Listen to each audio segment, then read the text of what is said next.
I'm using Christmas placemats today to make an outfit for my American Girl doll. You can find the patterns in my Etsy shop, and I'm using the basic top, the pants, the coat, and the shoe pattern. Start with outlining your pattern, and I made it just a little bit longer, and I made the sleeves a little bit longer. And because the bottom of the placemats have a finished edge, I'm going to make the pants just a little bit shorter.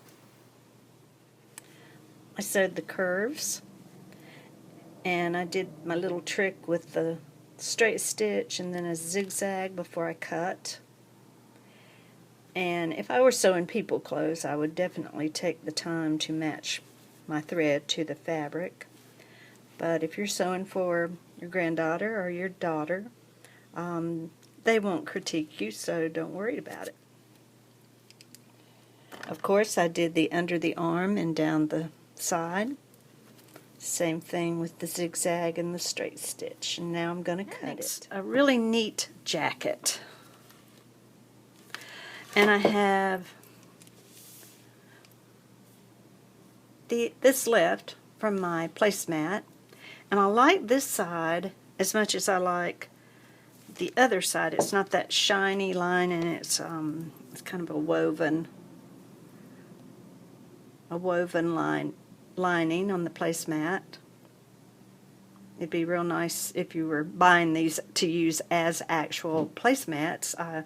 You could use either side. So they're a nice reversible mat. So what I'm going to do with those pieces is sew them together and make long sleeves. I'm going to make a collar for the jacket. And anytime I sew on top of the fabric, a top stitch, I do try to match my thread to the fabric.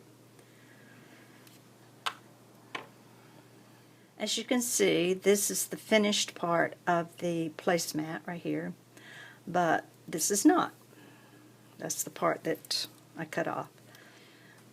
But I do want to add this little cuff with this part. And you can see that this is finished. It's not enough. I wish I had enough to go all the way around, but it wasn't enough, so that's why I'm having to piece it. But I'll make it interesting. I'm going to find the top of the sleeve and just insert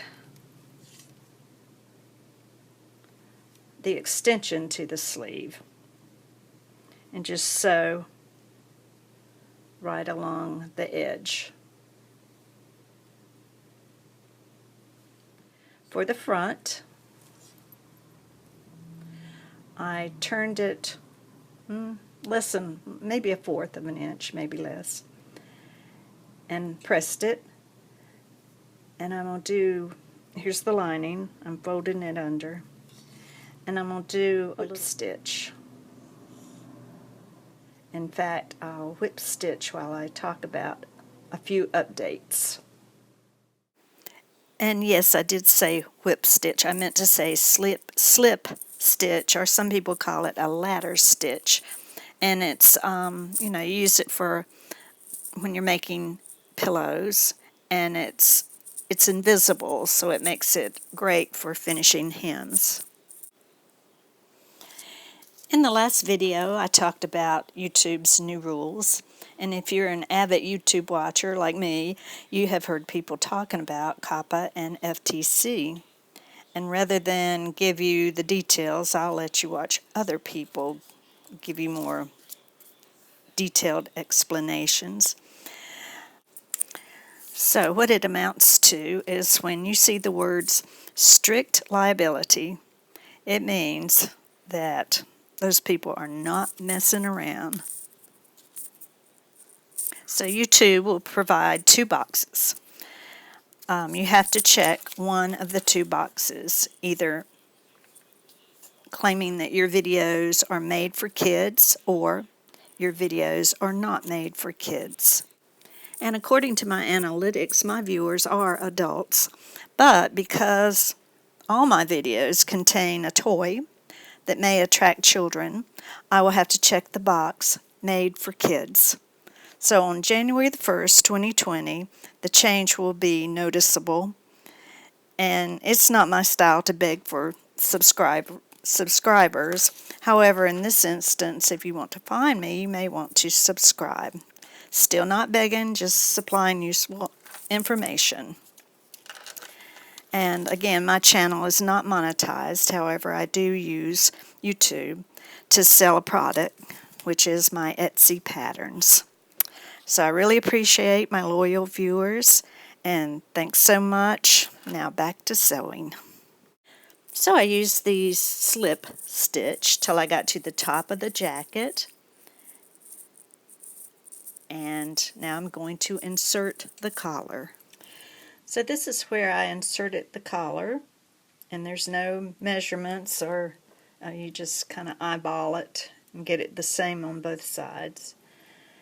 And you could do this little mandrian collar,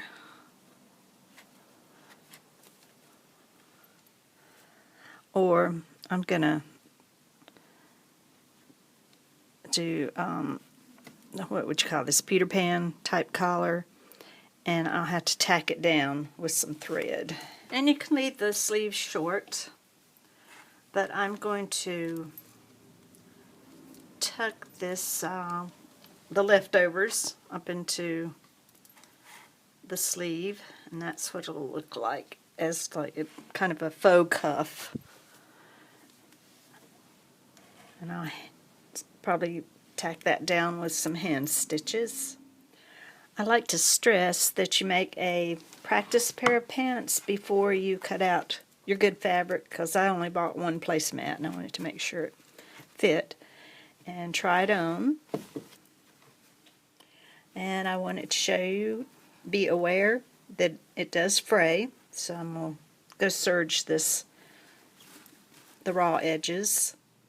I couldn't, oh, here's the pants. I love the shimmery fabric, I love that. And I couldn't really decide what kind of shirt to wear underneath, so I think the red looks good. I have plenty of videos on how to make the pants and the shirt. I have several pair of shoes, and I'm indecisive. Okay, I have these red ones. I have these with stars. I have the plain black. And I also have, yeah, that'll be cute. The ones that have gold on them. And as always, thank you for your support, and thanks for watching.